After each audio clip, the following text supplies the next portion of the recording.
Using a cake factory in Farming and Friends is very easy to do. Today I'm gonna show you how to do it. Explore the game map and locate the cake factory or production facility. Factories are usually represented by specific buildings or structures within the game. Once you find the cake factory, approach the entrance and enter the building. Some games may require you to click or interact with a specific object to enter. Familiarize yourself with the interface inside the cake factory. There may be different machines or stations for various steps in the cake making process.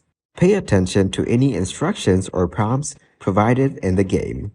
There might be buttons, levers, or interactive elements that you need to use to operate the cake making machinery. Some games require players to gather specific ingredients to produce cakes. Check if there are fields, gardens, or other locations where you can obtain the necessary items. If there are machines involved in the cake making process, operate them according to the game's mechanics. This may involve clicking buttons, pulling levers, or interacting with the machines in a specific order.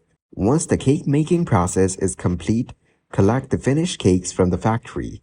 There might be a designated area or collection point for the final products. Depending on the game's objectives, you may sell the cakes for in-game currency or use them for other purposes within the game. Some games allow players to upgrade or expand their factories for increased production. Check if there are options to improve your cake factory's efficiency or capacity.